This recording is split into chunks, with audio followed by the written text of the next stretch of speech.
event is, like I said, just one of the things Clint, my co-editor, and I look forward to the most in the year. It's a wonderful way to look back at this year of cinema and really reflect on the highlights. And we have, our entire poll exercise, our entire poll enterprise is like a really big beast with multiple moving parts. So first of all, we have the best films of the year poll. Now, this is a poll that this year 107 critics from all over the world voted on. And this poll was to decide the top 20 best films that received a release theatrically or on streaming in the US in 2023. So we will tonight be counting down the top 10 out of those 20. And we will debate each and every pick with this wonderful panel of guests that we have, and with you all, hopefully. At the end of the night, we will announce the rest of the 20, the rest of the 10, the bottom 10 of the 20. And we will also, that sounded very pejorative, but trust me, they all fought valiantly and made it to the top. And then we also have a list of best undistributed films of the year. So we also like to poll all our voting critics on a list of the 10 best films of the year that do not have distribution in America. And this is our attempt to really champion films that may not have caught the eye of the industry yet, but that we as critics really believe deserve attention.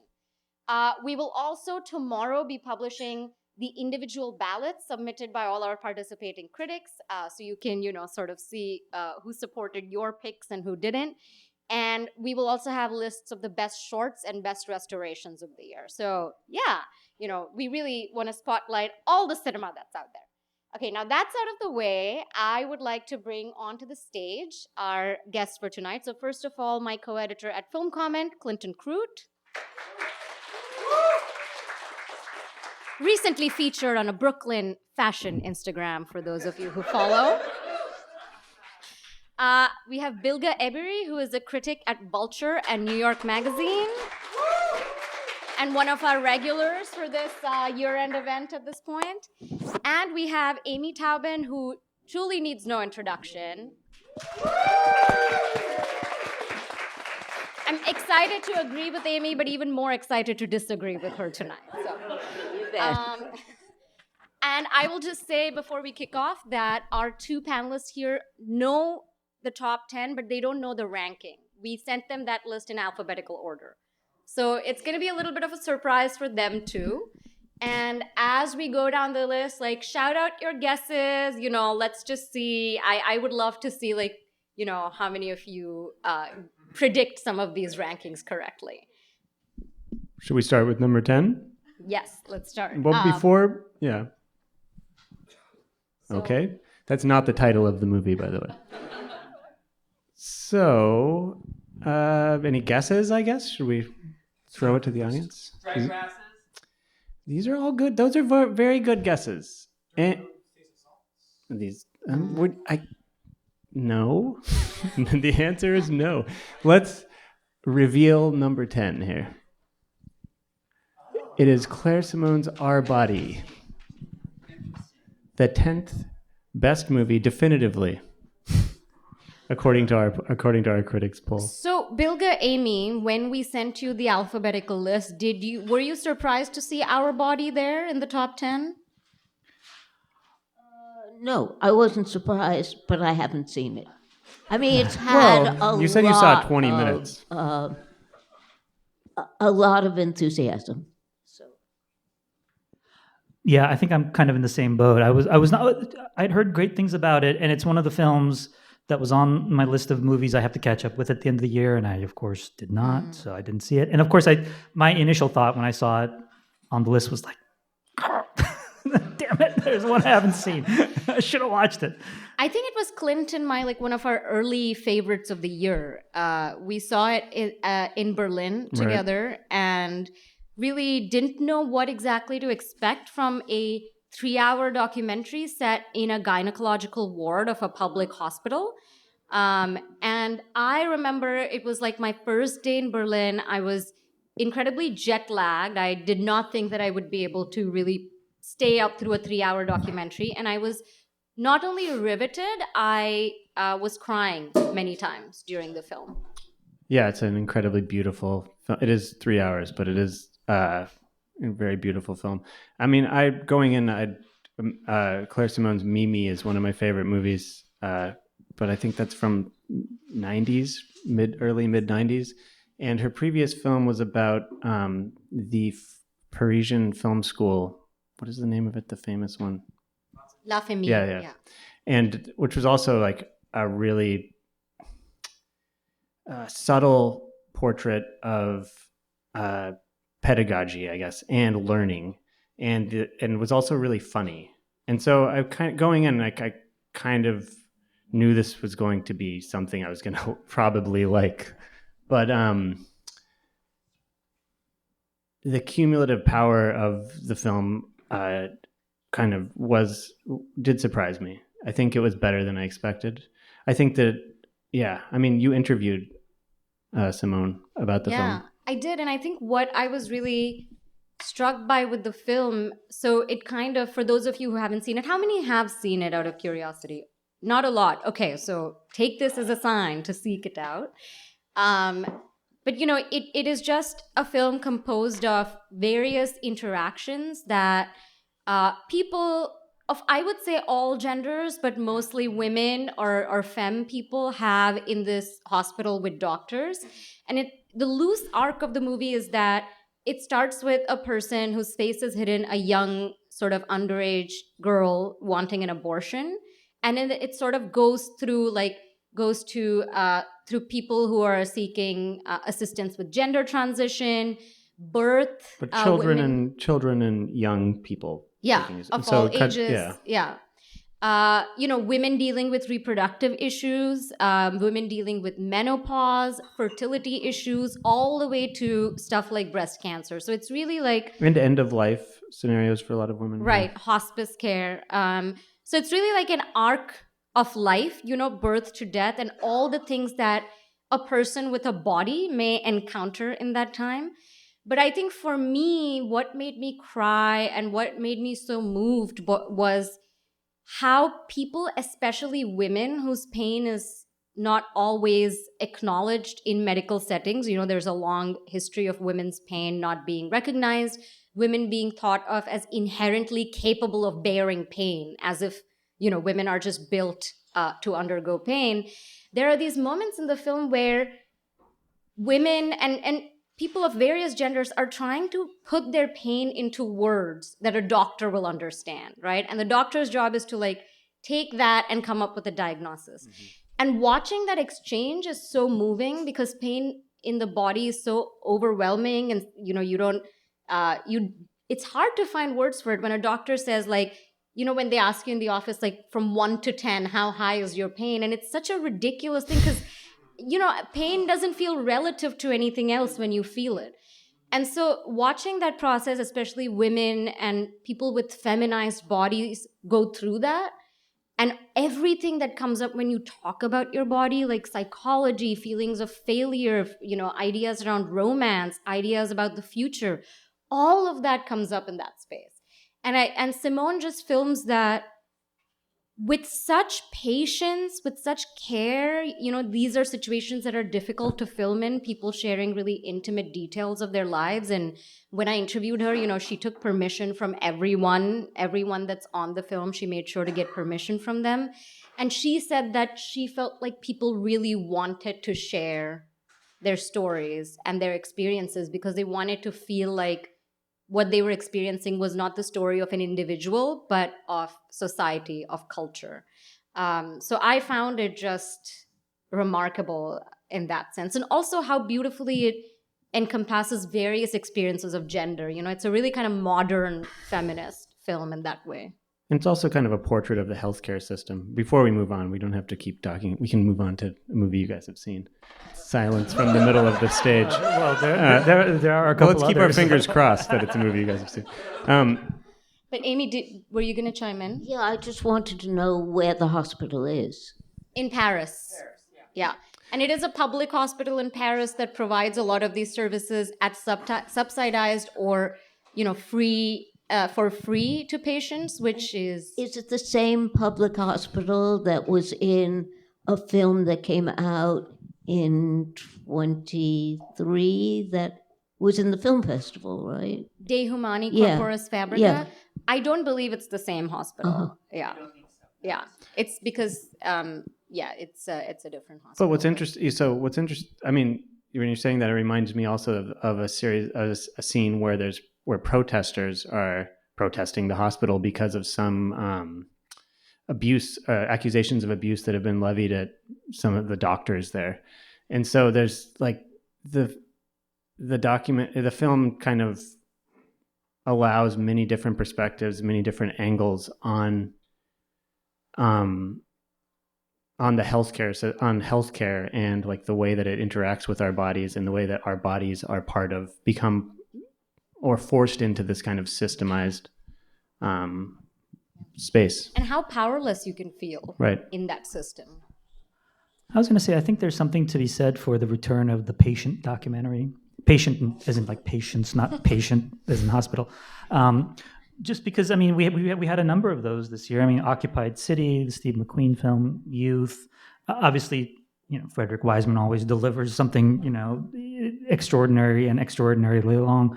But it is interesting, though, sort of in the wake of what was termed by many to be kind of the documentary revolution, when you had a lot of sort of smaller films, some of them very good, but kind of very I don't want to say user friendly because it suggests that these films aren't, but kind of this period where documentaries were really kind of commodified, Undemanding, maybe. undemanding sometimes.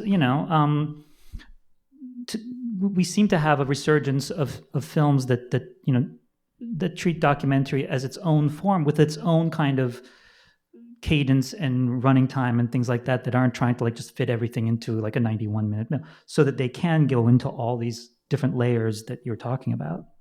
Yeah, I think it has a lot to do with like starting from a place of not having fixed ideas about what you're going to make the movie about, really. And I think that another remarkable thing about this movie, I don't know if I'm giving away too much. Spoiler alert. It's the end of the year, yeah. So at one point, 3/4 of the way through this very long movie, Claire Simone herself becomes a patient, and that becomes a part of her body becomes one of the patients in the movie. Should we move on to number 9? Let's guesses. Killer. Hello, dankness. Bold. Bold, yes. Let's see what it is. We got number 9. Drum roll. To quote the Beatles, I guess. Will the powers that be reveal number 9? Unrest. So again, we have a film that an unexpected number 9. I think for us too, definitely. We How- were, like, how many of checking you our know what this movie calculations Yeah, to make that's a good sure. question. Wow. Not too many. More than our body, I think. Yeah. Because it's screened here. Yeah. I know, Bilge, you were surprised at this one. I was shocked, in part for this reason. So, as I was telling these guys, a couple of months ago, the IFC Center was having a William Friedkin retrospective, in the wake of his death. And I went to see a screening of The Guardian, which is a film I'd never seen before. And they said they were going to be showing it in 35 millimeter. It wasn't 35 millimeter, but because they advertised it as a 35 millimeter, there were the 4 people in the room were all film critics. And they showed a trailer for this movie, and we all looked at each other like, "What the fuck is this film?" Because we'd never heard of it, and it was, is it an IFC release? It was showing at IFC Center, so I'm assuming it was an IFC release. And I was like, what is it? And it said it's like, Switzerland's submission for the Academy Awards and things like that. It was just. Because usually, I mean, we don't see everything, but we're usually aware of everything that's coming out, especially something like this that seemed to have some kind of, prestige to it. And we were just like, we've never heard of this movie. And then I never heard about it again until it showed up on this list. And I was like, really? Really? I mean, it must be really good. We definitely had to check our numbers twice. Like we were like, is this? Is this what the machine is spitting Yeah. out here? We did check our calculations twice, but I wasn't quite as shocked as you, Bilge, because when this movie premiered again last year, it premiered last year at the Berlinale. I think that's why also Right. it feels like a surprise, because its premiere was nearly 2 years ago, which is not like most of these movies festival premieres were a little more recent. But I remember that there was a certain sect of critics, I think, who are well represented in the film comment poll, who were just sort of blown away by it. And I was definitely one of those too. I mean, I think this is really a film unlike any other I have seen in a long time, especially in terms of a period movie, in terms of a movie about the nature of work and the organization of labor, the representation of work. Clint, I know you caught up with it recently. Yeah, it doesn't really follow, but one of the central character, the central character of the movie, I guess, is Pyotr Kropotkin, the geographer and anarchist, famous for his book Memoirs of a Revolutionist, not to be confused with Memoirs of a Revolutionary. And so the film follows Kropotkin as he visits this small mountain village in Switzerland in the Jura Mountains. I can't remember, Saint Imier, I believe, is the name of the village, and it's a watchmaking village. Like there's a watchmaking factory, and all the industry in the town is centered around watchmaking. So there's another factory that's collectively owned that produces parts that go to the watch factory, which is owned by this guy who's also a local politician. But so the film is about, so it doesn't This really, sounds like the most Swiss movie it's ever. extremely Swiss. So and there's a running joke in the movie about how there are three forms of time that the town follows: municipal. It's set in 1877, by the way. Oh yeah, so. 1877. Sorry, I should have said that. Yeah, and at one point somebody says like, make some reference to the Paris Commune, and they're like, yeah, that just happened like in Paris like recently, and here's what went down. So I guess what the movie does is sort of forces you to think about time and the use of time for different purposes, like the way that the factory owner instills certain regimens of time on his employees, but also the way that the anarchist collective or the collectively owned factory will also kind of use time to their own purposes, like the regimenting of a day into a work day into a week, and there's also postal time there's and postal railway time. Yeah. And another thing that I found really interesting is this is also a time when, there are people walking around who will offer to take your portraits in exchange Right. for a fee. So it really is at that cusp of kind of industrial, an industrial revolution type of where all these technologies are coming into being. And so you really think about the role that time played in all these technologies that made up the modern world. I mean, yeah, in the 19th century. And the portrayal of the actual making of the watches is also kind of amazing.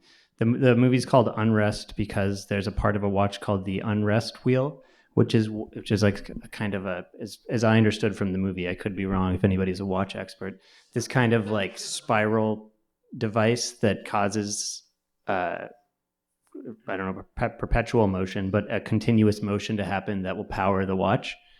And so you see these tiny pieces being kind of placed into the watches and carefully moved into place. And and that's like a big part of the visuals of the film.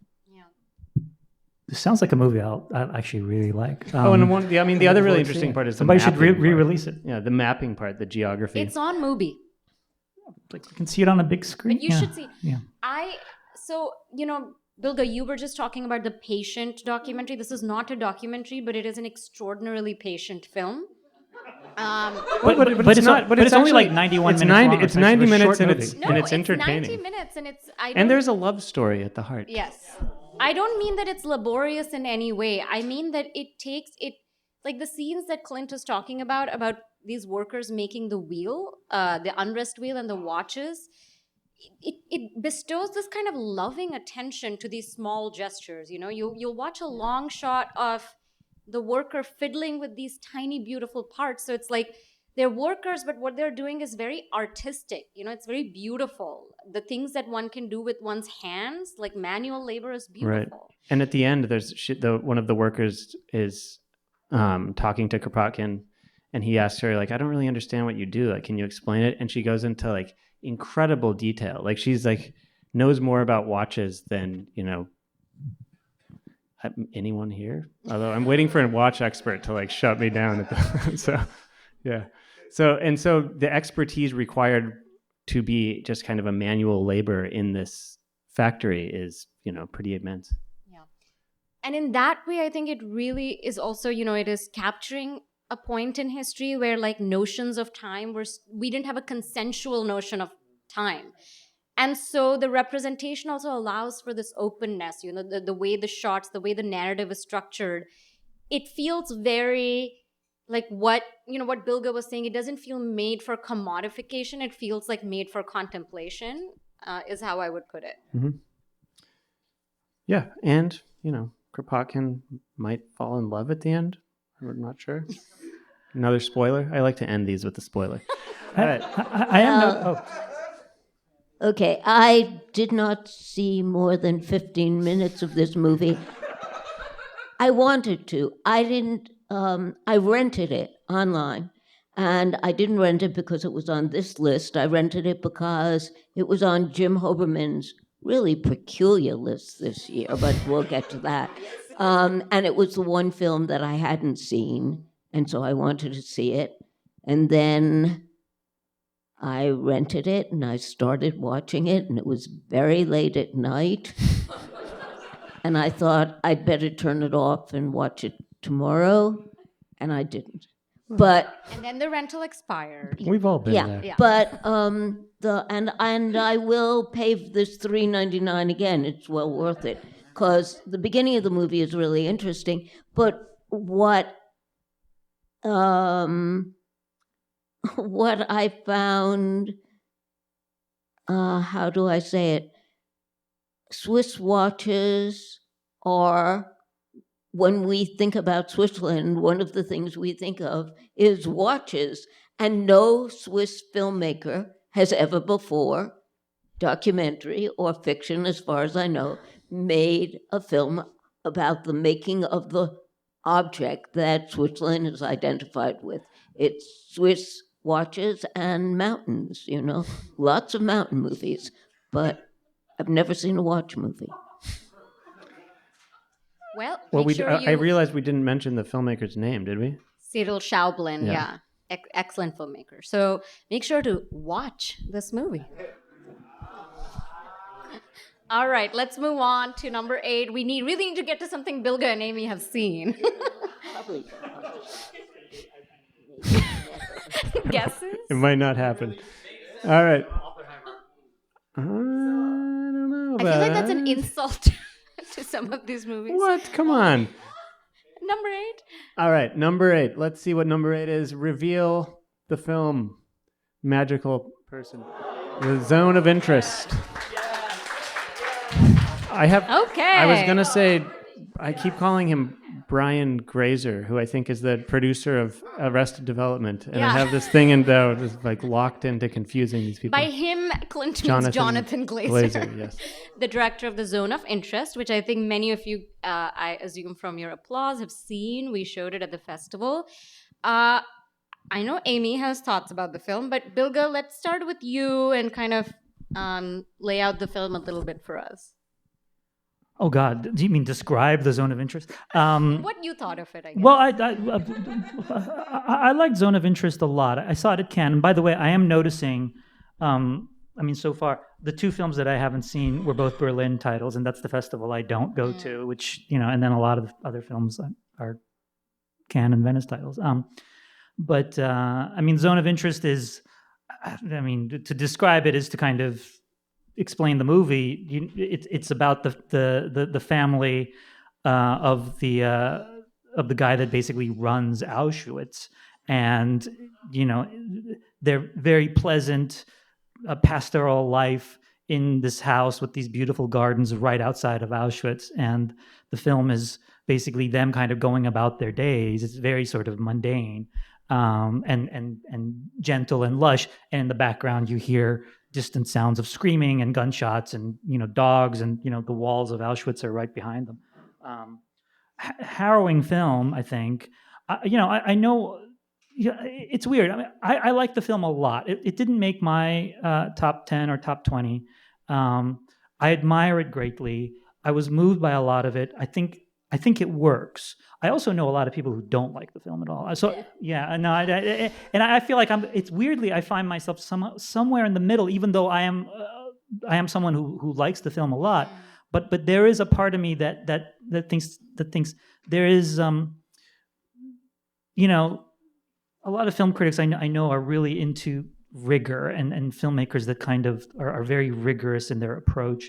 And this film demonstrates that. At times, though, I also think to myself, would a different kind of approach have actually had just as much of an impact and not felt so much like an installation, say? I don't have any moral problems with what Glazer is doing. I mean, I'd love to hear. I haven't read Amy on the film, so I'm curious to hear her thoughts. Okay. I wasn't interested enough to write. I don't understand why it's controversial or anyone really thinks it's a great film. When I said Hoberman's list was peculiar, it's because this film is number one on his list, and this is Hoberman's subject. Right. And so I am very, I'll talk to him about it maybe tomorrow. I thought it was a totally empty film, or I thought it was a one idea film. He had an idea, but I liked Jonathan Glazer's films at the beginning. I liked Sexy Beast, which I thought was terrific. I kind of liked the one with Nicole Kidman, but that mostly because Harris Savides did such phenomenal cinematography. But the more Jonathan Glazer seems to have an idea that then he wants to stretch to 2 hours or whatever, I just don't think there's anything there. I mean, oh yes, these people, and it's odd because I read an interview with him where he started talking about the banality of evil, that concept. I didn't find these people particularly banal or not. Right. I don't believe in evil, but they wanted a nice house and a job with a lot of power, and they got it. And they never thought anything about Jews, probably except that they're vermin, but that's not said in the film. There's nothing that engages what on earth they are doing or think they're doing, and there's just one tiny reference to Hansel and Gretel, like German children are indoctrinated to throw people in ovens because they read Hansel and Gretel when they're children. That's absurd. So I didn't like this movie. I've seen some really brilliant movies about the Holocaust, and Jessica Holland has made 2 of them, Angry Harvest and Europa, Europa. And of course, there's Night and Fog by Alain Resnais, which is a great film. And actually, Anthony Lane, in his mixed review of this film, noted that Alain Resnais had done what this film does and more in 20 minutes in Night and Fog. So that's where I stand. I was going to say, so I can also talk a little bit about the circumstances under which I saw this at Cannes, because it was one of the screening rooms at Cannes where if you sit in the right seat or the wrong seat, as it were, the person sitting in front of you will completely block out the subtitles. So for much of this film, I could not understand a single thing anybody was saying because I was like craning my head and not catching most of the dialogue. But actually, at the same time, I realized it's not really that important what they're saying because I'm going to say, I don't think the movie is actually about the Holocaust. I think the movie is about the way that we kind of carry on our lives in the presence of great evil, which I think is very much something that I think we can all relate to, should be able to relate to, or possibly even at this very moment. But I do think that there is a connection there, and I don't think that's like a great insight on my part. I mean, every filmmaker who makes a movie about the past says, well, it's really about the present. But I really do think that that's kind of what he's going for, and as a result, I think some of the things he elides, I think, speak to that. Now, I did not catch the Hansel and Gretel reference. So, but that was the thing that made the film moving for me, was sort of the connection he was able to make to sort of me sitting in that room at the Cannes Film Festival watching this movie, and how this connected to sort of my life. I mean, I'm not the commander of Auschwitz, obviously, but it is something that, there is a leap there that he's working at, and he's doing it through style. And I thought that was very impressive. I think this movie is interesting, but I have I'm compelled by what Amy says about it too. I mean, I think that so there's a scene late in the film when it switches to show the Auschwitz-Birkenau Museum, and you see this window filled with shoes that looks like a movie screen, and you're sort of, I guess you're supposed to be think of this as like, you're compartmentalizing this horrible atrocity in the same way like that the museum is doing. It turns it into this kind of dead object behind a piece of glass. It's not really something that we can actively comprehend or experience. But I think I also think that it's interesting, this idea of the way that we can continue our daily lives while great evil is going on is kind of what the movie's about. But I don't think that really gets at the systematic, it takes more than two people. Even if the Haas family had said I don't want to do this anymore and stood up, the whole world was doing this. It's also, I mean, go ahead, Amy. But the whole world isn't in this film, right? And ordinary people living elsewhere. Well, we see the who Polish know resistance this is happening. fighters, right? This film isn't about them. This film is about a couple and their children who get great power and a nice house for doing this job. And he is the architect. I think that's what I'm saying. I agree with you. I think that's actually kind of fails to draw any kind of connection with regular experience, right? I really wish, Amy, you were here for our New York Film Festival wrap panel, where I was the only naysayer for the zone of interest. I'd just seen it, so you have to give me. These things have but Amy, you put my feelings about the film very precisely, and I think one thing that I want to underline is these people that Amy said is that the characters to me are not banal. So the film to me is not about the banality of evil, because they are not banal. Right. He is the commandant of Auschwitz. He gains incredible power and capital from actively. And his life is not banal. Every day he goes to work in Auschwitz. We just don't see that work. All right, number 7 on the countdown is a fire. Oh, it's. And I regret to inform you that we are not going to have consensus on this one. Sorry? Fast Q&A between you and Thank you. Yeah, I interviewed Petzold about this film, which you can read online. Thank you for mentioning We've got that. the number one Petzold fan here.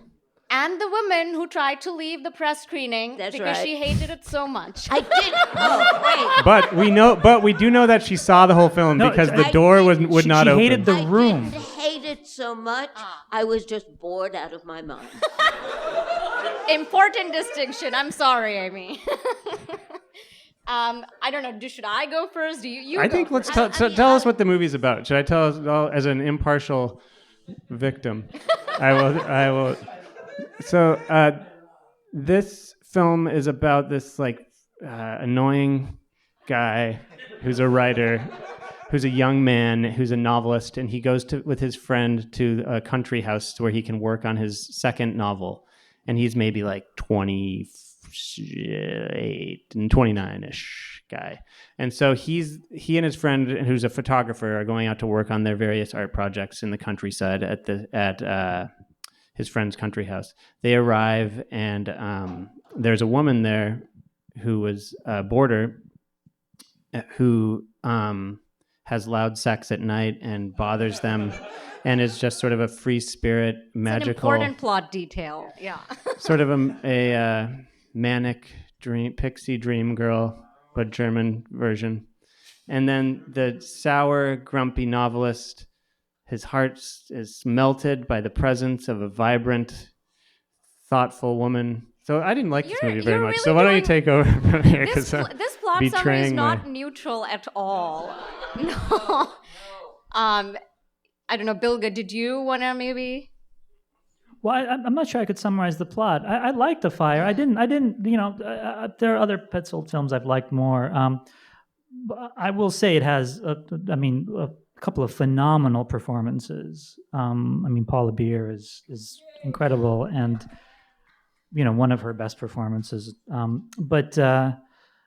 It's interesting because there's another film, not about the banality of evil, but here's another film about how kind of The banality of men. Well, no, but also a film about how we kind of go about our day, and by we I mean all of us, not men specifically, but how we go about our day while like the world is burning. I mean, it's a climate change movie, right. Or a climate disaster movie. But it only isn't like at the end. There's a whole movie until it reaches that. Yeah, no, of course, but that's sort of like percolating in the distance, and it sort of builds up, and that.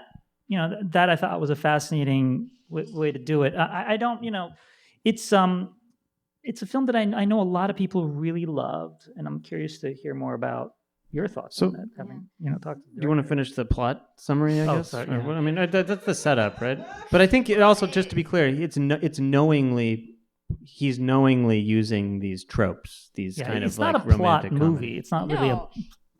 I would say it has a lot of gestures that are borrowed from different genres. I mean, what I was really taken with the opening immediately when these two men are driving through the woods and the car breaks down and they're looking at the skies. Everything's a little creepy, classic American horror movie trope.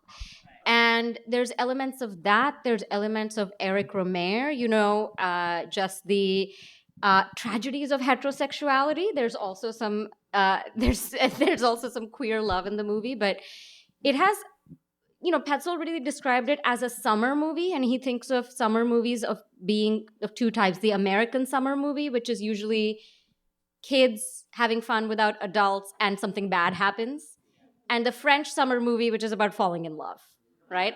And he's sort of bringing those ideas together in this movie about a pair of young artists who basically go away into this house in the woods to work on their projects and meet this woman who is sort of, for much of the movie, the protagonist of the movie, played by the actor Thomas Schubert, wonderful performance, is really snooty towards this woman because he thinks, she's just an ice cream seller and doesn't seem very cultured. And then it turns out that she's a PhD in literature, and really shows him his place. And so it's kind of them, being petty over things like love and art and intellectual superiority. But this is the summer movie of today. Today's kids in the summer know that the world is burning. It doesn't matter if you're falling in love. It doesn't matter if you're writing the great novel. You can feel the earth getting warmer. And you can feel like disaster unfolding all around you. And so what I found really affecting about this movie is that it's two things. It's one, that it really captures this feeling of futility in the face, youthful aspirations feel so futile in today's world. And so many movies of Petzold are about how love can save you, right? Love can rescue you. And this movie is like, it doesn't matter anymore. You can fall in love, it doesn't matter. It's all gonna go away. I mean, that sounds so nihilistic. It's a very beautiful movie too. And it's also like, I think, a great movie about, I was saying this about Unrest, about the nature of work, about intellectual work versus manual work, what it means to work and how we assign different valences. We have this idea that artistic work is really special and manual or seasonal work is not. And it's really grappling with those differences as well. And like, really what the summer represents in the movie is also a time of leisure that some can use to think and the others have to just use to make their like daily paycheck, so that's my argument, Amy. Now you go. I mean, my problem with, in general, I don't really like his movies very much. I think they're totally dull. But this movie in particular irritated me because at a certain moment, the central character is a novelist. And his first novel has been extremely successful. And you see, or someone reads, or he reads bits of it, and you see bits of it on the page, and it is good writing. The novel that he's working on, that eventually you will see bits of, is so bad that no one who wrote that first novel could possibly have put down a single one of those sentences. The reason suddenly he's forgotten how to write never is that they need to construct a plot where he is lost and rejected. Everything you write is great doesn't mean the rest of us don't struggle sometimes. No, I mean, we all struggle. Writing is hard, but you do not write anything as bad as that second novel.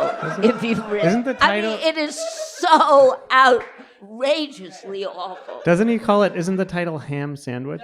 Club sandwich. Club Sandwich. See, Ham sandwich. Which apparently was inspired by Petzold's own second film, Cuba Libre. Oh. He thinks that there's I thought you were going to say Ham Sandwich. No, he says there's a subconscious connection between Club Sandwich and Cuba Libre because he thinks that he was a jerk like the Thomas Schubert character while making Cuba Libre, and he thinks what he made is actually not. He thinks it's not a very good film, but that he had made a very successful and acclaimed first film and was kind of riding this high, and made a kind of insincere film. So, and the sophomore slump is very much a thing in film. I don't think of it as much in literature, but there are a lot of people who've made great first films and then completely shat the bed with their second movie. So Yeah, but this is his 15th movie. No, I know, but whatever it is. I'm just within the context of the character. I know. Absolutely, but literature is different. I mean, so many things can go wrong in a movie. So many. Right. But putting sentences down, like those sentences.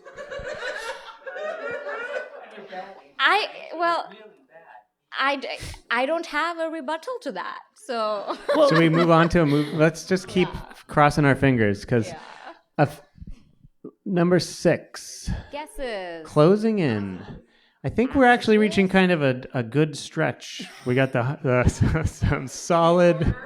Let's see what it is. Let's see what we got here. Number 6 is Anatomy. Oh, ouch. My bad. I spoke too soon. Some people are happy, others are disappointed it isn't higher up, which is fun. Well, Palme d'Or winner of the year. Yes, the Palme d'Or winner. Yeah. Let's take a show of hands. Who's had this in their top 10? Yes. Okay. We've got 2 on the panel, so let's start with... You didn't? No. Damn. I did not think this was... We one of my were in favorites. agreement on this one, but Bilge?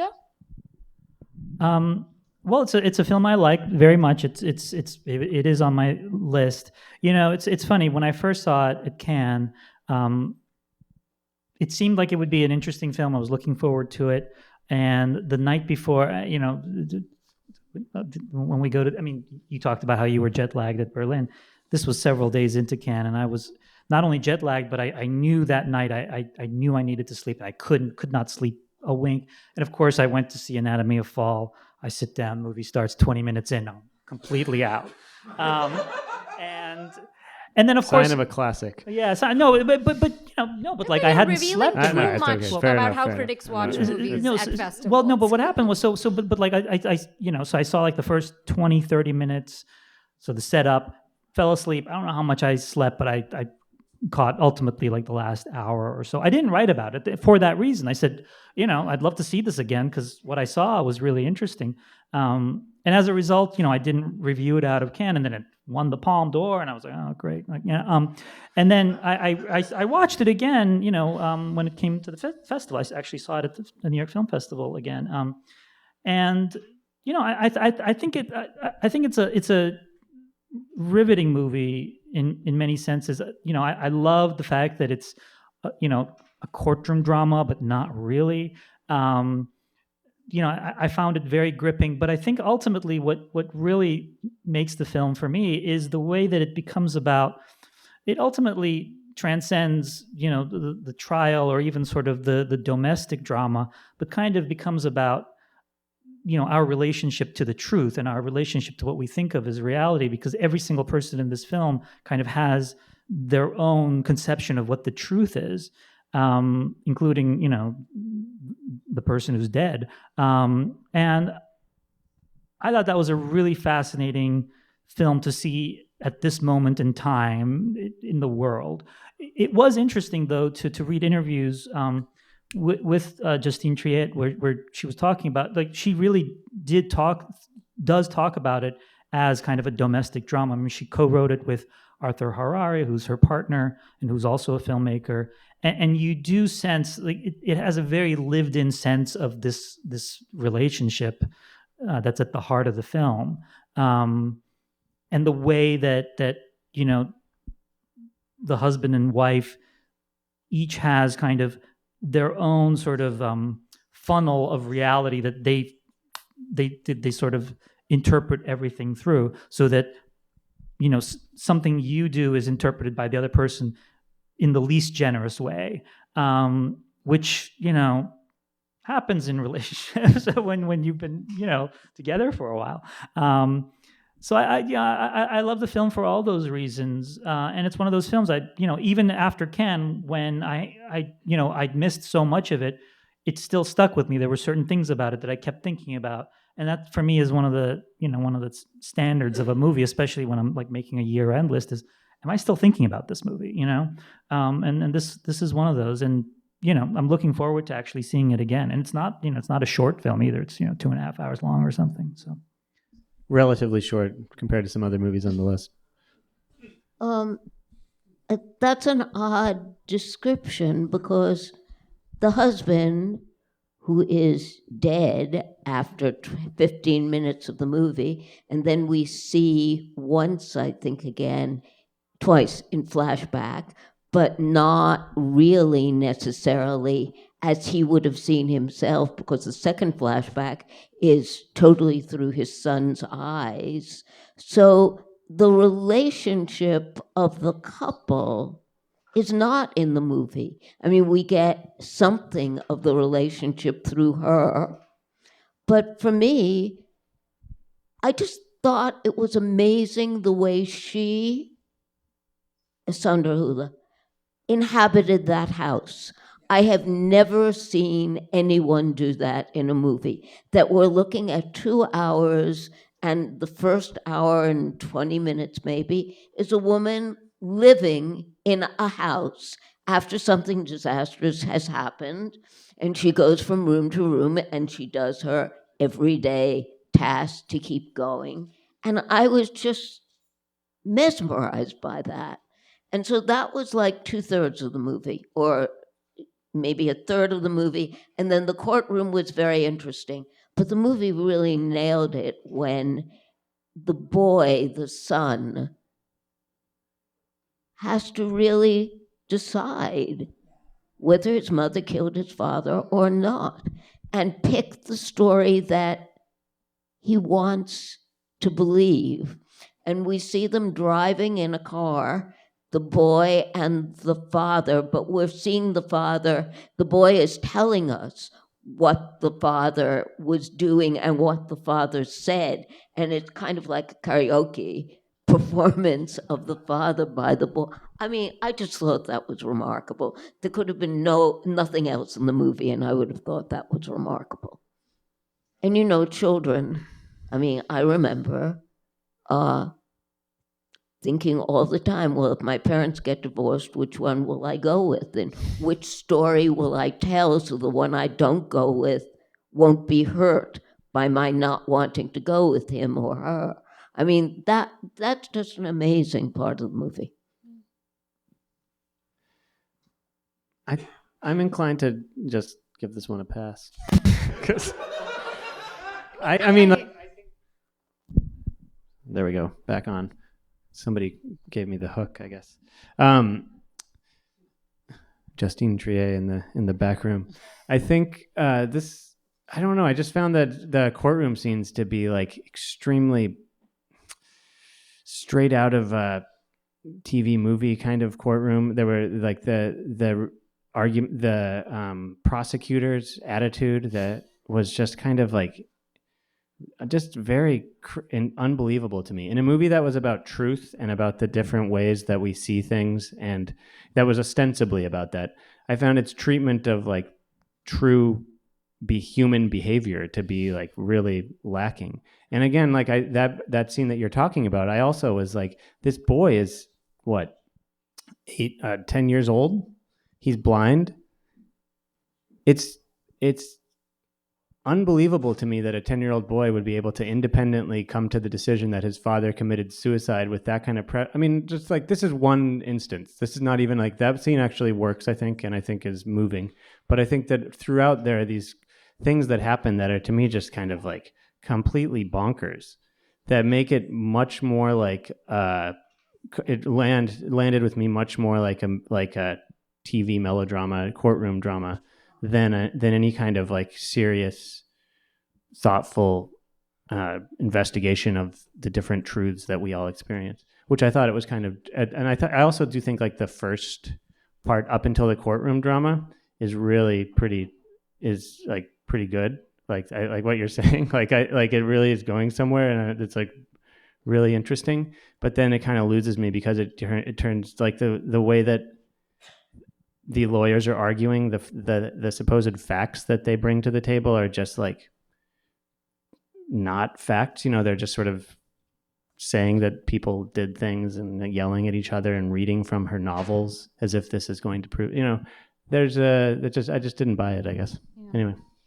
Yeah, I mean, I don't dislike this movie. It didn't make as strong an impression on me as it did on many people. I saw it at a late screening in Cannes because I missed a couple, and then everyone was just saying, this is amazing. And then I felt, I thought the first 20 or so minutes that I think several of, us have agreed was very strong. I really loved it. I loved how the movie begins. I think Sandra Hüller is fantastic. If I was making a performances list, she would be there. Yeah, I agree.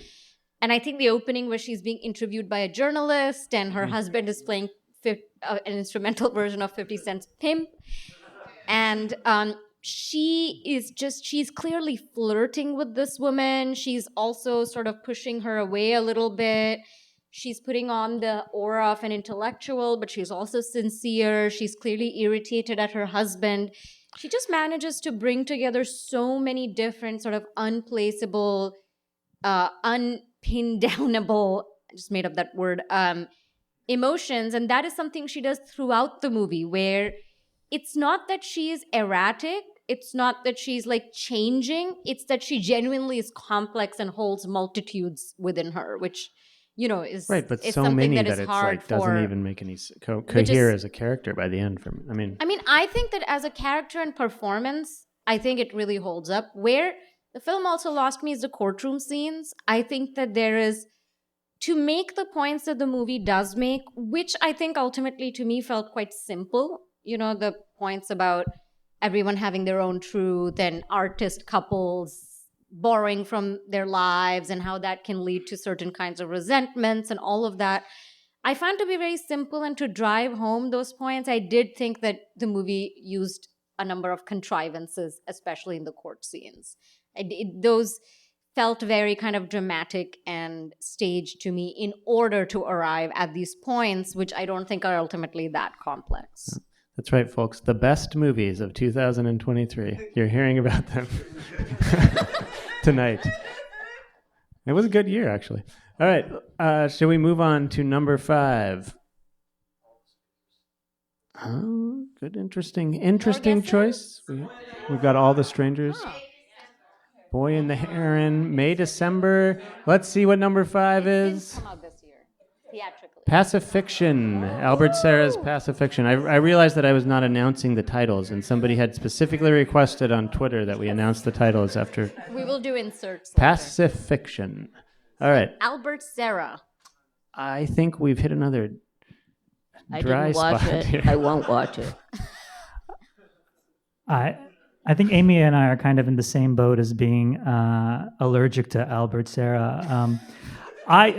Which is why I did not see this movie initially, but then so many people I respect and love said so many great things about the film that it is, it's another one of those films on my list of I got to see this at some point. So I'm not as against seeing this movie as Amy seems to be, but I have not seen it, so I can't say too much about it. Well, we can keep it quick because we're both fans. I love this movie, yeah. And I do think it's very different from his other movies. It is not really plot driven, but it has features kind of an amorphous spy novel vibe, I guess, that takes the place of plot. It's about Benoit Magimel. Am I saying that correctly? He plays a French ambassador, a French ambassador in a South Pacific, in Tahiti, and he's it just sort of follows him as he kind of drifts around the island, maybe investigating several kind of conspiracies. Supposedly, there's rumors that they're going to restart nuclear tests off the coast. So he kind of is telling people that no, that's not going to happen, assuring them that there's no military actions by the French government, but maybe he's also talking to the French government about how they're doing military actions. It's unclear. Yeah. He's playing people off each other, but you don't really have any idea what is happening in the background. He's doing a lot of politicking. Yeah. Yeah. And so this this atmosphere builds over the course of the film, but you also have this, in this incredibly beautiful landscape in Tahiti. It's just it's a stunning film to look at. It's also like tense. There's moments of tension, and which is not something that, I guess there are moments of tension in other Albert Serra movies for sure. But there's tension and release. There's intrigue, which is not something there necessarily is in his other movies. I mean, I think of this movie as a great companion piece to Lucrecia Martel's Zama, which is another big favorite of mine. Movies about bureaucrats, colonial bureaucrats. They're both movies about colonial officials in the colonies or so-called tropics who wield power but are completely muddled and ineffectual. So De Roller in Pacifiction wears this white suit and is just so smarmy and is going around convincing everyone that he's their friend and sort of making a big show of being this powerful French, diplomat. But you soon realize it's all just performance. He has no idea what's going on. There's rumors of nuclear tests, which France did do in the South Pacific near French Polynesia in the 90s. It's something that has happened historically with, devastating effects on local populations. And even he doesn't know if it's true. So, he's like this mid-level colonial bureaucrat who is, the powers around him are invisible and obscure to him too.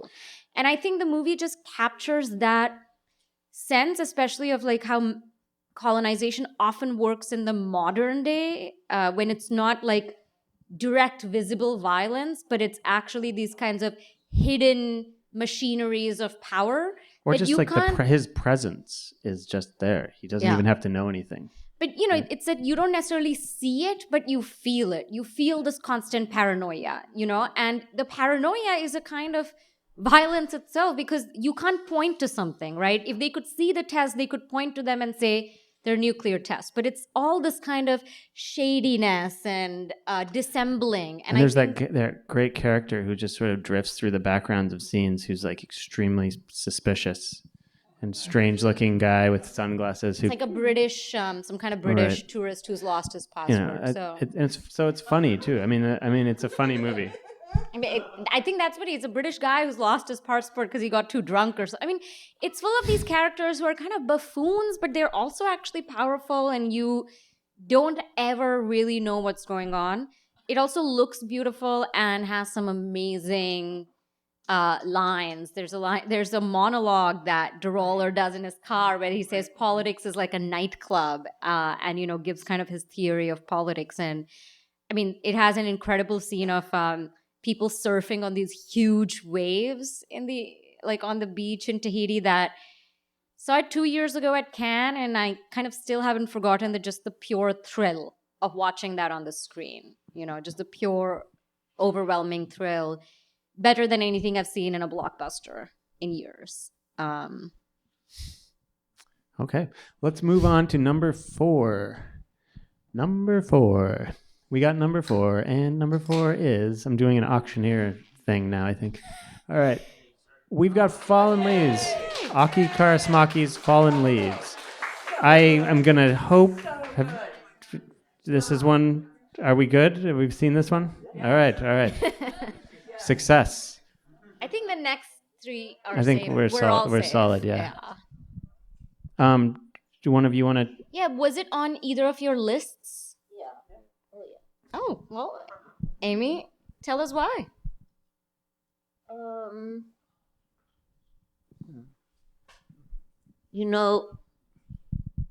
Why? Aki has never made a movie that wasn't on my list. So, and this one, although it is contemporary, was kind of throwback. The 2-3 movies that preceded this were both larger and darker. And while this movie has a moment where you think, oh yeah, the whole thing is hopeless. This woman is never going to find a guy who is worthy of her or who understands this. And she really doesn't want to be alone. But she is just so ironic about it. And then it works out for a moment. I mean, you never imagine that this is a happy ending that's going to continue after this film. But, I mean, he's going to go back and start drinking again. All that will happen. So it's about all these guys who just drink and all these women who work in terrible jobs and have to just say, forget it, goodbye. And, we'll go to the movies with our friends. It's just a wonderful Aki movie. I love this movie. I love this film, and I've seen it several times at this point. And one of the things that I love about it is how, I like Aki Kaurismäki a lot. Maybe not as much as Amy does, but one of the things about this film that really struck me was how, despite the fact that at any given point, what's happening to these people on screen is, by and large, awful. I mean, it's a series of terrible things happening, and yet tonally, you don't experience it as a tragedy. You're waiting for that moment of love and levity to come. He's such a master of tone in that sense that you can kind of enjoy the misery of these characters because it's going somewhere, and that's an achievement. I mean, that's just as on a craft level, that's an achievement, and on an art level as well. And as you watch it, I mean, because it's such a again, it could be such a bleak movie. I mean, it is bleak, but it could be such a depressing and gloomy movie. It's not. even though the Helsinki cityscape is just incredibly bleak and oppressive, and everybody is, I mean, there's so many scenes of things being thrown into the trash, and you get the sense that these characters are just like one step removed from themselves being completely discarded by society. But it's done with such charm and gentleness that you get it, but you're also completely with it, and you're enjoying it because it's such a again, it's such a charming film. It's like 82 minutes long, which, thank you. 81. It's got great music, but also you keep hearing about the war in Ukraine. And I mean, we know Aki Kaurismäki. I mean, he loves music, but it's basically people turn on the radio and you don't hear music anymore. You hear updates about the war in Ukraine, which seems like a comment on the way our lives are nowadays. But also like calls back to a fire. Like there's this looming disaster that's like on the other side of for Finland. Very close, like up the border. Thank you for that The geographical note. reference. Sorry. It's amazingly tender. I mean, that's what's so great about his movies. And the tenderness is expressed in the music, in just the rhythm of the way someone looks at someone else. And yeah, it's both tender and quizzical without being mannered. It's not mannered at all. It's kind of tender and very rough-hewn. So, he's a filmmaker for me. And I mean, what I also like is, the loneliness of the characters' lives, their alcoholism, the guy's alcoholism, the woman's what I see as a kind of loner attitude. They don't feel like just quirks of, these two people, but an outcome of living in a very unkind world, right? They both work these dead-end jobs with bad bosses and poor pay and horrible apartments. So I really appreciate that about the movie. I don't want to say too much more because I just basically agree with everything you both said, but just how he manages to really depict in a very realistic way the systemic indignities of modern life, but also bring out these aspects of personality and relationships and these humanist elements of life together is very touching for me. And it's funny too, It's like Charlie Chaplin movie. Well, and funny in a way that sort of ties everything. All the things, like, it's not like the things we're saying are. It's like these scenes of like searing loneliness and then a joke, but like everything is tied together. It's all very organic. I mean, there's the moment that I keep coming back to is, at one point, the man is going to come over for a date. So she goes to the store and buys another plate and another fork, because she only has one, I mean, that's Kaurismäki, in a nutshell, but yeah. Okay. Let's move on to number 3, the top 3. Okay, I'm really curious what people will guess for this because I know what it is. We got May December here. Earth Mama. 2 for May December. All right, let's reveal it. Killers of the Flower Moon. By a little indie filmmaker, Martin Scorsese. We love to spotlight, Scrappy. The small filmmakers. Amy, I think this was number 1 Also on your 81 list. minutes. I've done a bunch of lists, so this is usually number 1, but sometimes it's number 2. We're only talking about and your I film comment won't list. be talking. Yeah, right. We don't acknowledge others. So Killers was first. Yes. All right.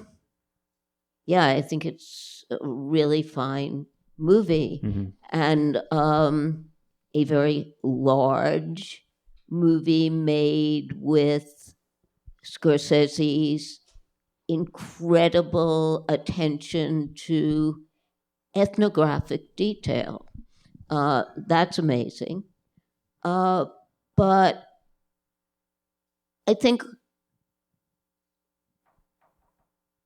it's not different from most of his other films in that it is about really evil men.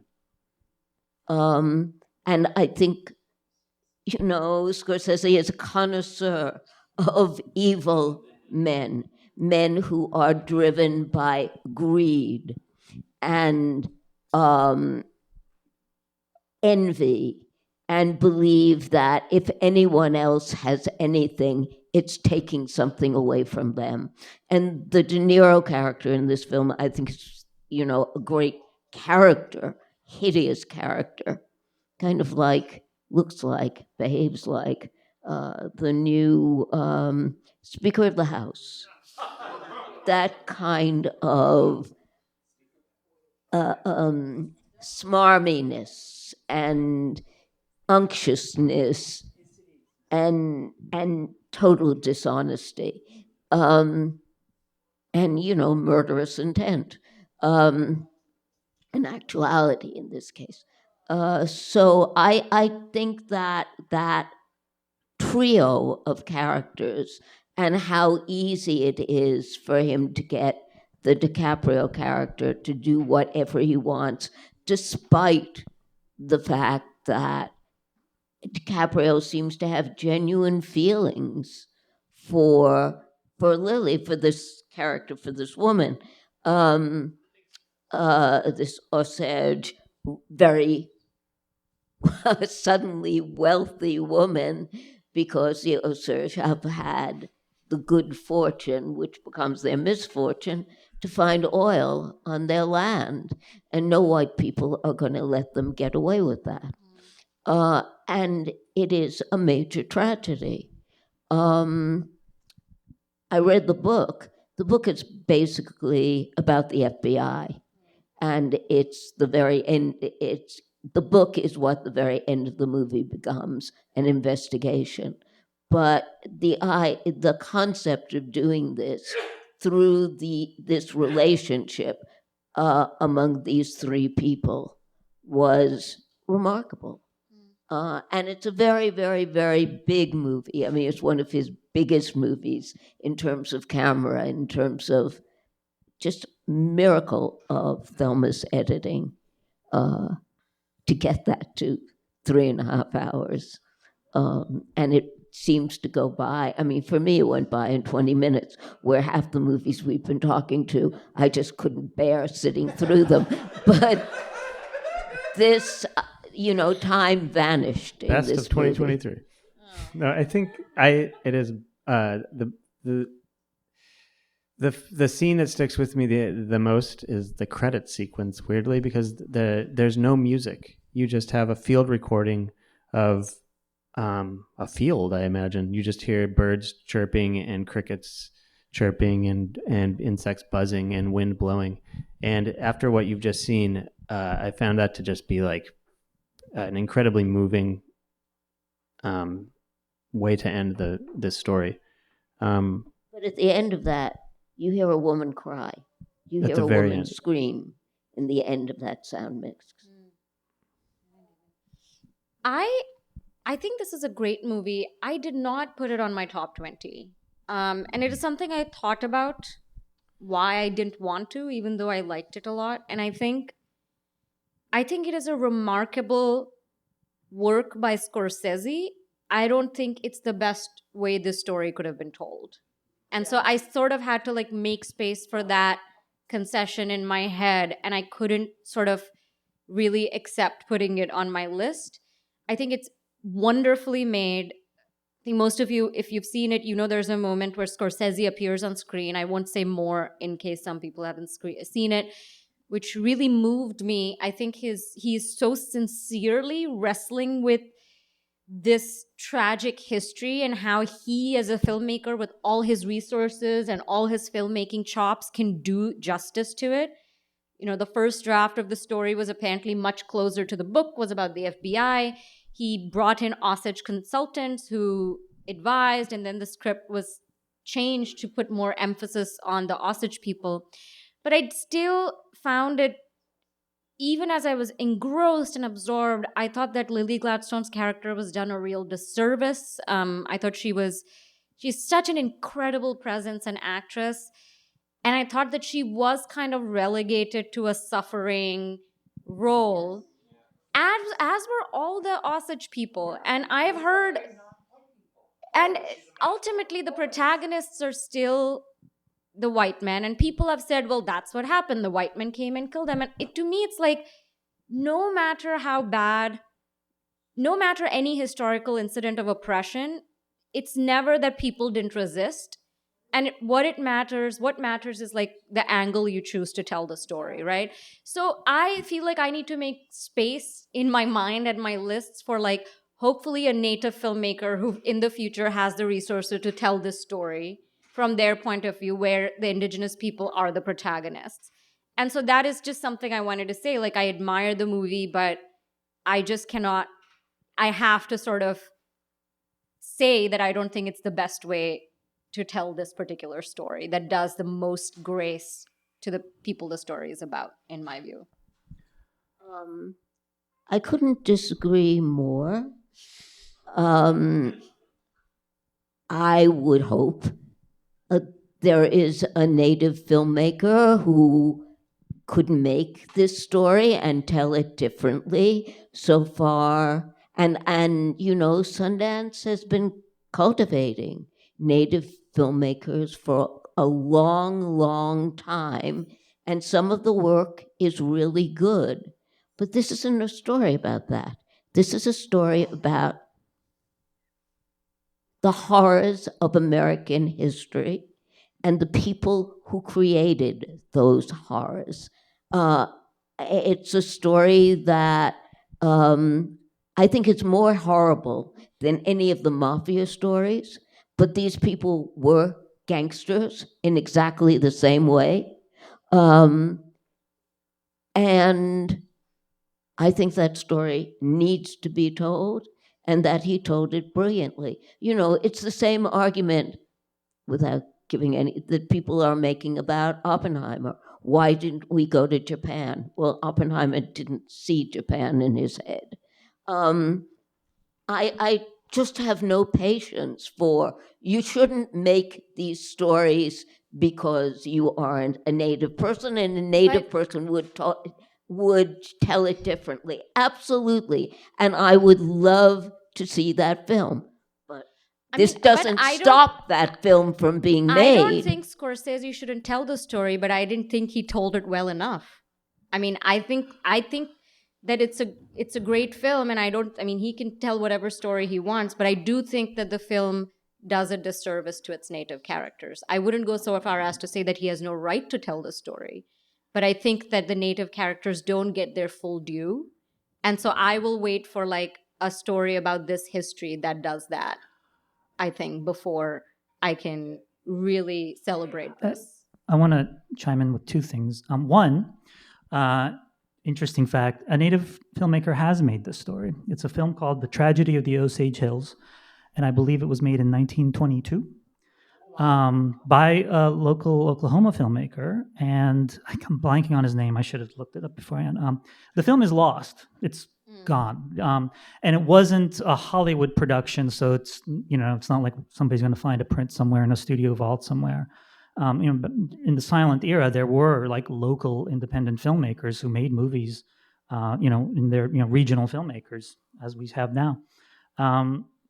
A fascinating story. Other films of his do exist, I believe, but Tragedy of Osage Hills is tragically gone. But it also speaks to the fact that this is a story that, and the Killers of the Flower Moon sort of makes this point a little bit as well. But it is a story that people were familiar with. That's like part of the tragedy is that we don't know the story anymore. But once upon a time, this was actually like a well-known story that was recounted. There's a Jimmy Stewart movie called The FBI Story that's also about this. And Scorsese gets at that in that wonderful final scene where he has the cameo, which I ruined in my review and got yelled at by people on Twitter.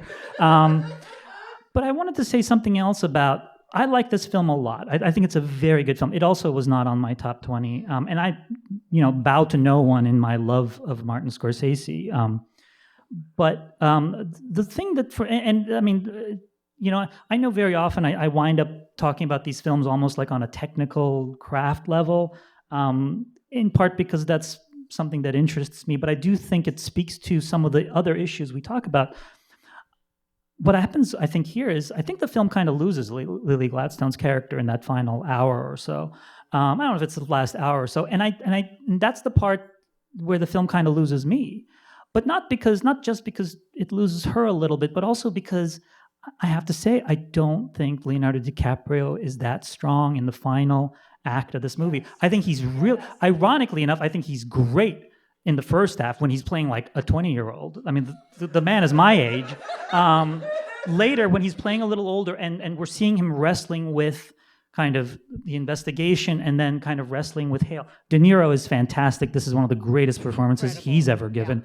And it was funny because as I was watching DiCaprio in the final sort of 40, 45 minutes of the film, 30 minutes, whatever, I kept thinking what a young De Niro could have done with this part because DiCaprio, for some reason, he's not very good at playing dumb. And this is a very dumb character.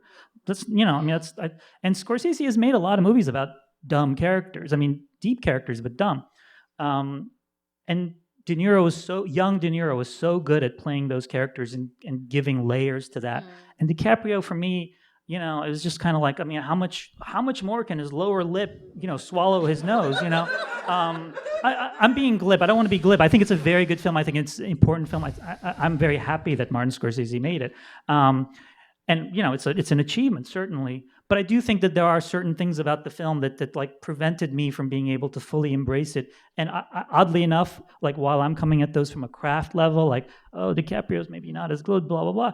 I do think it speaks to why, because I know other people who've had this issue with the film, not because Scorsese chose to make it, but because somewhere along the way and some of it I think is also because of the adaptation. They do, as Amy noted, it's a brilliant choice to not adapt the book because the book is riveting, but it's a procedural, right? I mean, the film basically ruins the book in the first like 20 minutes because in the book you discover that William Hale has been doing these things and like the big revelation in the book is that DiCaprio's character Ernest Burkhardt has been poisoning his wife.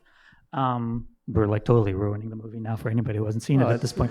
But this, I mean, this becomes a lot of this becomes relatively clear fairly early on in the film. It's not really a surprise in the film at all. But what happens is, and I can't help but think that at the end, because they knew they were still adapting this book, they still had to put some of the procedural and some of the court cases. Because think about something like Goodfellas. The trial in Goodfellas, it's 30 seconds long and just walks right through that room and it's done. Whereas here it's kind of like, oh wait, we're like a courtroom drama now, It's still Scorsese. He can still direct the hell out of a scene, so it's good. The movie is really, really, really fucking good. It's just not perfect, and that's we expect perfection from him, which we probably should. And that, folks, is why it's number I haven't 3. seen any perfect movies. Wait till you get to number 1. Yeah. Shall we move to number 2? Or did you want to? Go ahead. No, I don't. All right, she's got nothing. We got number 2. The number 2 movie of All right, 2023 is Your best guesses. Oppenheimer. A lot of Oppenheimers. Clearly not familiar with the Film Comment Podcast. Not regular listeners. All right. Although Guys, La Chimera was not a theatrical release this we already year. had to tell all the critics to take it off their list. It was a big pain. You're bringing up painful memories. Let's see what number 2 is. Kelly Reichardt showing up. I was so proud of our critics when I saw this movie at number 2. Same. This was my number 1 movie, I love think. this movie. I think. I'm now not remembering what my list was, but I think this was number 1. Is this a movie you have seen, liked? Yeah. It's on my top 20. It's on my top 20 list. It's on my top 20 list. It's not top 10, but I love it. It's actually another one of those films where the film stuck with me in ways I didn't necessarily anticipate that it would. When I first saw it, I enjoyed it.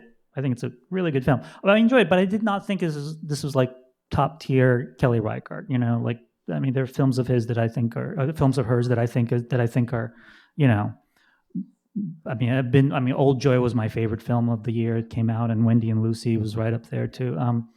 And I thought, okay, good movie, nice movie, great performances, interesting subject, and then like couldn't stop thinking about it, and couldn't stop thinking about these characters, as if they were like real people that I could talk to or like call and ask for their thoughts on things. I mean, that's she creates such a great lived-in milieu, and it's clearly very personal for her because it's about an artist who, you know, artist with a day job played by Michelle Williams who makes these kind of, very sort of rough, gentle, rough like sculptures of women and things like that. And she's not a particularly well-known artist. I mean, she's known in her community, but she's not like showing at like these huge galleries and things like that. And then she has her landlord and friend who is a much more established artist.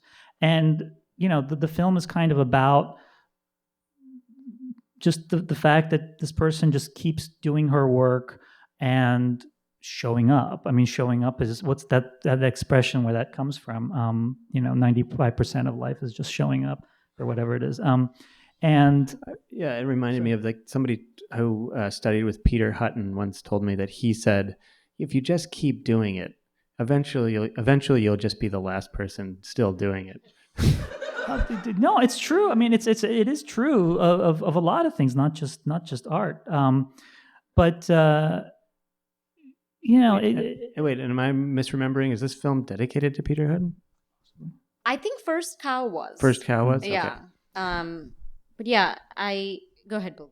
No, I was just gonna. The only thing I was gonna say was my colleague Alison Wilmore at Vulture. This was her, I believe, #1 movie of the year, and she wrote a great review of it, and she talked about how Kelly Reichardt must feel a certain amount of personal investment in this movie, in this character, because she also is a person who makes these sort of very particular small films, even though she's gained some success doing it. But then, she's making them alongside, for the same company, like A24 is like, Ari Aster and the Daniels and these people who are like, becoming kind of brand names while she just kind of perseveres at her sort of small scale films, which I thought was an interesting way to look at it. Again, it's a film. I only saw it once. It's not a movie that I keep returning to, but it's a movie I can't stop thinking about. And that's what, that's I think a lot of people are in that boat. I think it's her best movie since Wendy and Lucy. And I was so glad that she was working in a small space that's contemporary, because, the period films I have no use for at all. First Cow, or, the one before it. And I just don't think she has a clue about how you make rhythms of people moving in large spaces, but she really does know how to take one person in an enclosed space. I really think this is a fabulous movie, and it changed very much on me. I mean, I liked it all along, but I just found the end transcendent. And the end, when this show that this young woman has finally, against all obstacles, put together and is so potentially disrupted in these fragile sculptures that are kind of like, they're somewhere between fine art and pottery, and people and things are just, it's just going to be chaos in this gallery. And there's a bird, and there have been birds in the movie all the way through, and the bird suddenly starts to fly up. And the next scene is these two women who have been at odds, the artist we know, and the much more successful, I'm going to make it and I'm not going to concentrate on anything else and anyone else's needs till I make it. And they should hate each other at this point, but they don't. And they walk down this street and the light changes, and you're so aware of the sky above them. It's absolutely transcendent. I mean, it's one of the rare transcendent moments in a movie this year. So, And all of it their- really was on my list. All of their conflict just kind of dissolves in that light. I think that moment is really like that moment really stuck with me too. Yeah, I love this movie. I think it's. I have nothing to add, honestly. I think Same. you guys covered everything. I do want to underline so much that there is lovely about this movie, the depiction of art making, Michelle Williams and Hong Chau's performances of these kinds of not very glamorous artists. You know, Michelle Williams is just so curmudgeonly and Sort of like a more believable version of the guy from A Fire, I was thinking. Like a much more precise. You're just and connecting lead everything to A I'm not Fire, kidding. aren't you? I just hate that movie. So there is some kinship there for sure. maybe it's a better movie than I thought. No. But you know, just a movie about it's a movie She's about Todd. It's about Todd. That's the way I saw it. really. That Her is and the way I Todd? saw it. About the relationship Her between Todd Haynes and. Huh. It'd I be had Interesting. not thought of that, and now I will think about that. Well, guess because- what? No. Oh, sorry. Guess what? It's time to move on to number one movie. It's Oppenheimer. Let's reveal the number one movie of the Film Comment Best of 2023 poll. Oh, it's made us. Who would have guessed? Once again, Todd Haynes has defeated Kelly Reichardt. Exactly. We'll see what the next movie. I will $20 I'm say, sure million she'll be from listening to this. Netflix. Right, exactly. yeah, I will say the margin was not huge between the points between showing up in May December. So, you know, it's A matter of inches. a matter of inches. But yeah, this was my number one movie. It was on top of my list, and I sort of had a sense it would be when I saw it at Cannes. Not that, you know, I wasn't like not open-minded, but nothing really You have like a page in your notebook that's like number one, and you write down. hard. Right. But no movie this year has just made. You know, Amy, you were saying like there's no perfect movie, and I agree. Like perfection is not something I would use as a category. But when I saw this movie, I did. You know, this movie is perfect. I have no notes. Everything, and by perfect, I don't mean that it couldn't be done better or anything. But Todd Haynes does have this way of everything is so perfectly calibrated, right? Like every single gesture and moment is thought through without feeling cold. Like it's so beautifully and intricately designed, but it never feels cold or predetermined. But anyway, I have a lot to say about this movie, but maybe I should let some of our guests chime in first. I like this movie a lot. It's on my 10 best, but quite low down. I was more interested in what Todd Haynes was forced to try out. I mean, this is a really strange movie. It has two major women stars, and yet he could only raise $2 million to make it. The movie is shot in the particular way it's shot, which is basically one long take per scene, because he couldn't afford any coverage. They made it in 20 days. It kind of was going back to early independent filmmaking in its economy. Okay, so all that I found extremely interesting. I think the reason that he couldn't raise money on those two amazing actors is that they are playing monstrous characters. They're really these two horrible, willful women who have no idea what they're doing to the people around them and couldn't care less. And I thought, well, okay, that's interesting. That's a kind of counter what everyone is very carefully, if you have women characters, they have to be positive characters. These are not positive characters, and I admire the film a lot for that, but I don't like it. I admire it.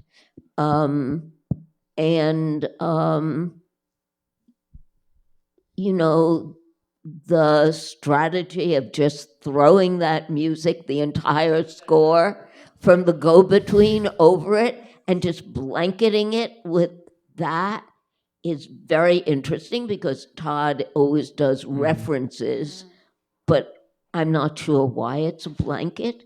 I mean, I certainly liked it, but why there is so much of it. And I know that there is one terrible moment in this movie, one really miscalculation, which is when Juliette goes to the refrigerator and has that line about maybe there's not enough hot dogs, and you hear the go-between over it, and that's the moment that everyone thinks, well, this movie is camp. Right. Well, it isn't.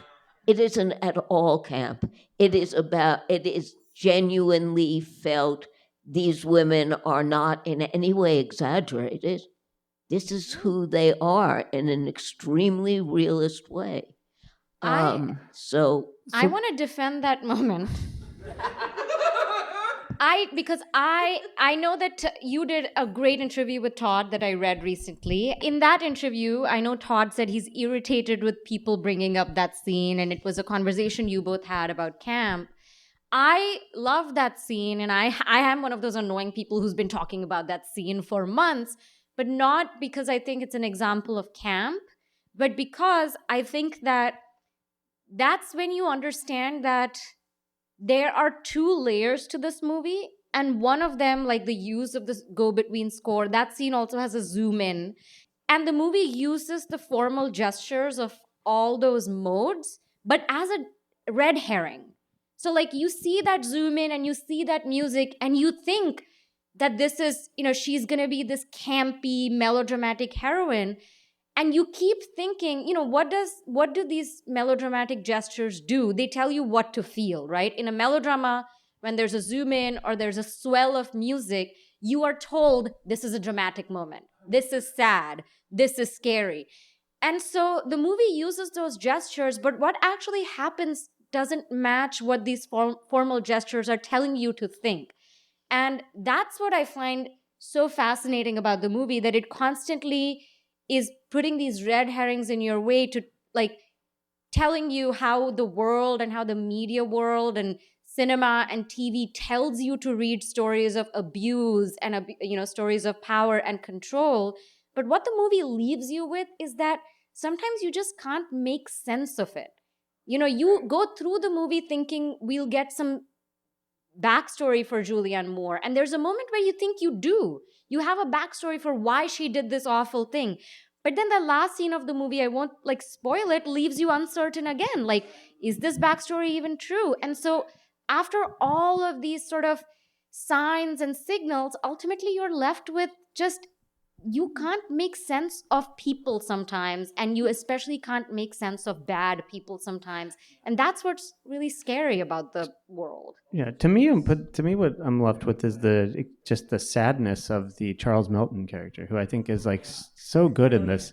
I keep thinking about that scene with his son, his graduating son on the roof, when he's smoking a joint with him or something, and then just he completely kind of breaks down, but then gathers himself. That scene is really powerful, and I think pushes against the kind of whatever the tabloid stabbing strings, the go-between soundtrack, which I also think was my favorite part of the movie still, because it was just so strange and just added this kind of iridescent glow to everything.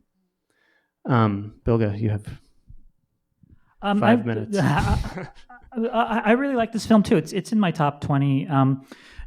What I love about it is, and I think I said this in my review, but it's the film is filled with booby traps, right? There's always this tension between, and you mentioned this. I mean, the way the movie is kind of suggesting you feel and the way you feel. I mean, there's that constant disconnect, I think, is where the movie lies. There's things about it that are very funny. There are things about it that are very tragic. That are very moving. But at any given point, you're constantly doubting whether you should be feeling the things you're feeling or whether you should be feeling something else, intentionally so. So I think it's very brilliant in that sense, and also I think, Todd Haynes is a master of that. And yeah, the camp discussion is kind of funny. I do think he's playing with elements of camp, in part because he's trying to get us to kind of think about the movie in certain ways and then leading us in other ways.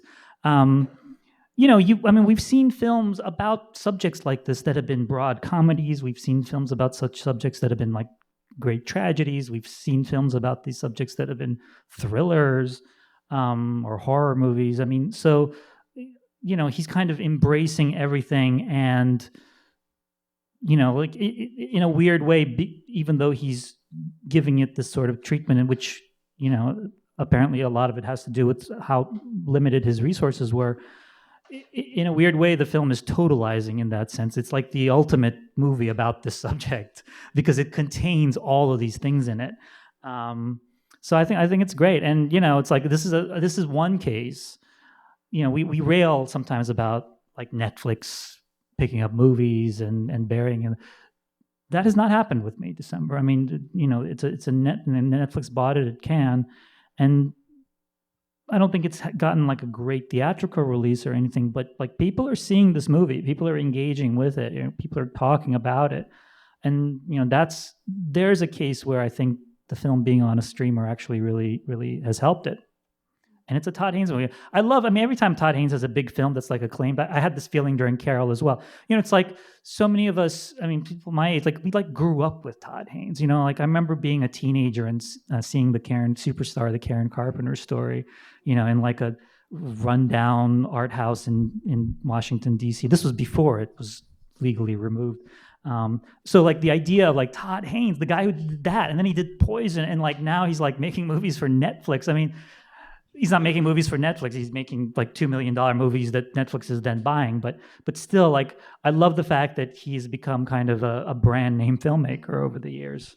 And a Superstar was 35 years ago, and that he's still at the top of his form and making kind of movies that build on his oeuvre, but are also trying new things. I felt when I watched this movie, I felt very justified and rewarded in my just investment in my fandom of Todd Haynes. I'm like, this is a good guy to bet on. Well, did you win some money? I won joy and pleasure of good art. Well, it's better than money, ultimately.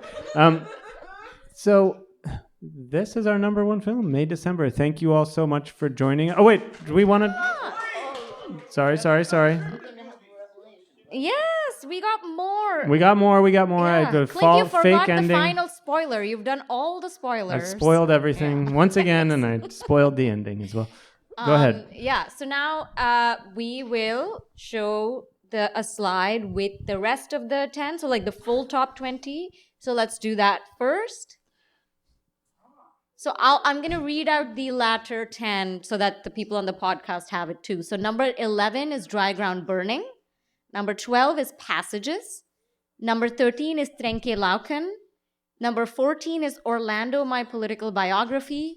Number 15 is De Humani Corporis Fabrica, which came up earlier. Number 16, oh God, I should have... Clint, why don't you take over now? Because I'm not a French speaker, but Menu Placé Les Trois Gois. Good. The Wiseman film about the French restaurant. Number 17 is Youth Spring, the Wang Bing film, which I think should be much higher. Number 8 is it No editorializing? personal opinions, no. Not allowed. Number 18, Asteroid City. Number 19, Alain Gomez' Rewind and Play.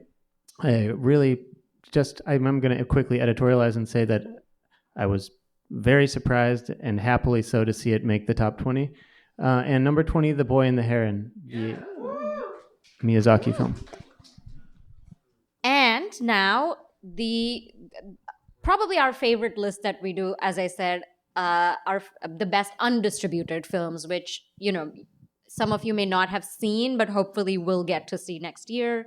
So let's unveil the undistributed films. So number 1 is The Human Surge 3 by Teddy Williams that we showed at NYFF. Number 2 is Eureka, Lisandro Alonso's film. Number 3, Close Your Eyes by Victor Erice. Number 4, and I know, Bilge, you're a big fan of Close Your Eyes, if I remember. Number 4, Allensworth. It Not doesn't- Unannounced. Somebody picked it up? It's not been made public yet. As far yeah. Maybe Officially. you have some inside info, Amy. Yeah. Number 4 is Allensworth by James Benning, a treasure of American cinema. Number 5 is Gush by Fox Maxey. Clint, do you want to do the last 5? Number 6 is Miko Revereza's Nowhere Near. Number 7 is Philippe Garel's The Plow. Number 8 is Martine Reichmann's La Practica, a film that I liked, but Devika didn't. Number 9 is About 30, an Argentinian film. I don't know the name of the Martin Shanley. Martin Shanley. And number 10 is Lois Patino's Samsara. Some of these films may already have distribution, and we just don't know about it. But at the time of press time, They had not announced. They had not been announced. Yeah. Did the People's Joker get any votes for the undisputed list? I don't know if people voted for that one. I didn't see it, but because I don't think a lot of people. I don't think enough people saw it. I think right? there was actually one that I remember, but definitely not enough. I think it premiered at Toronto, right? I But it was remember immediately people- kind of like, Yeah. yeah. And also Fancy Dance, the other Lily Gladstone film that deserves another shine. Fancy Dance has been shouted out. Cool. But Fancy Dance has distribution. Yeah, right? does it's distribution. really, Came out, yeah, it Right. released. It has not been distributed, but premieres. Oh, La Chimera. It's coming out It's next coming year. out next year. I believe it has distribution. I don't know that one. Unfortunately, we don't know. We're not total experts on what has distribution and doesn't have distribution. But We do our research. we did kind of go through what our top 10 and figure out which ones were coming out and which ones weren't. So, but we can heartily recommend all these films, I think. Yeah. So thank you so much for joining us on this journey. A very, very special thank you to Amy and Bilge. Would you all put your hands together for them? So fun to count down the films with them. Tonight on filmcomment.com, you can find both these lists with original appreciations on each film by Film Comment contributors, which I really recommend you check out. They make a case for the films. Tomorrow, we will send out the final Film Comment letter of the year, which will round up all the lists, which will also have our best shorts and best restorations lists. We will have the podcast version of this talk for any friends of yours who couldn't make it. And individual lists. And from yes, all- we will have individual ballots of, the many people who voted in our poll that you can explore. So yeah, happy reading and thanks again for joining and happy holidays, y'all. Yes, thank you. Happy holidays.